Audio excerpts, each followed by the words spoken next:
For the first 40 some odd years of my life, I didn't think I had an entrepreneurial bone in my body. That's quite a journey. And hey, this is a great opportunity for everyone that had the itch to kind of bet on yourselves.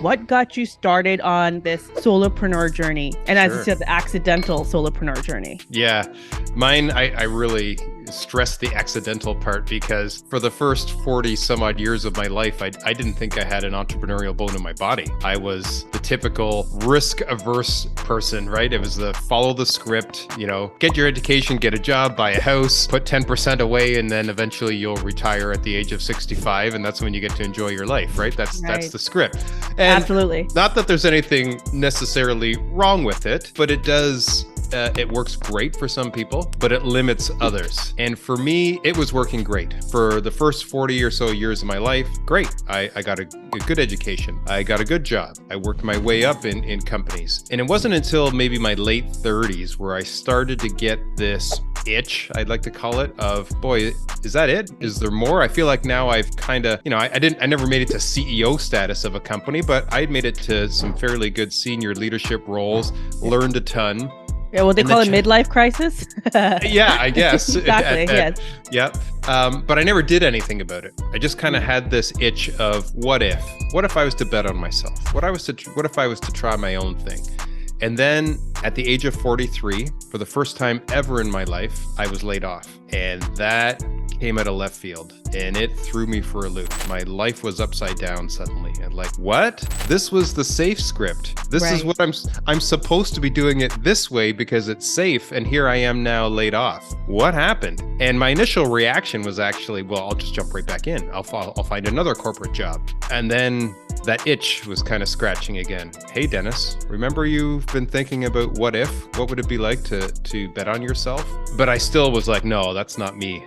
It wasn't until my wife really said, Dennis, this is the perfect time. You're not a 20-year-old anymore that has nothing to offer or doesn't have all those skills and experience behind you yet.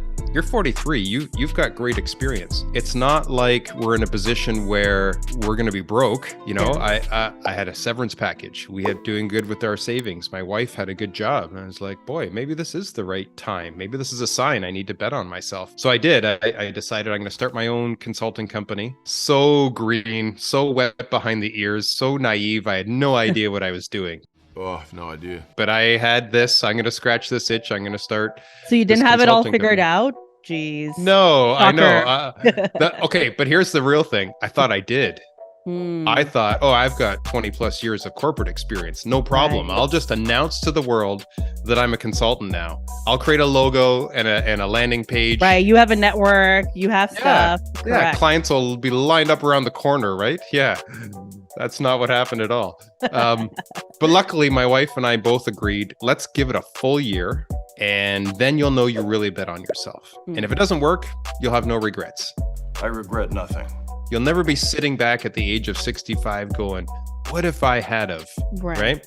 And if it works, awesome. Now you've bet on yourself and it worked and you'll be living out your passion. So that's kind of what happened. Had to learn a ton about branding, marketing, sales, how to build a business. Luckily, I love to learn and love to apply that stuff. So that first year, as much of a roller coaster ride as it was, trying to figure it all out, I loved the process. I loved the journey. So now I'm 4 years in. Love it. So yeah. No, that's quite a journey. And I want to focus on a few things you actually said there. Sure. First, you started getting that itch while you were pretty happy with your job and where you were in life. So I think that's so important because a lot of people think of solopreneurship or even like content creation journeys that start because of solopreneurship. They think, oh, things must be really wrong in my life to want something more. What more could you possibly want? And I think it's so important to recognize that sometimes things are very good. So I wanted to focus on that. I love that you mentioned that not that the fact that you did get laid off, but that you mentioned that because that's the economy we are in right now, right? We saw that happen at Meta. We saw that happen in Twitter. And I think it's a great way to say, hey, this is a great opportunity for everyone that had the itch to kind of bet on yourselves. And also love that you had support and that practicality behind it. That was huge. That exactly. Like, I love that you had a timeline. Like, hey, let's focus on this for a year. You like the idea of learning. You didn't take things for granted. And it was really funny the way you said, you know, you thought because you have all those experiences, everything will be lined up. I have something similar, a similar story where literally I remember starting my creation journey and thinking, oh, I'm gonna get so many hate comments and I wouldn't know what to do with them. And turned out I didn't get any comments. So the problem wasn't Yeah, getting that's hate even comments. worse. Yeah. Exactly. It was like, oh, I never thought about what if I don't get any. Right. Yeah. So it's just one of those things that's so important to mention.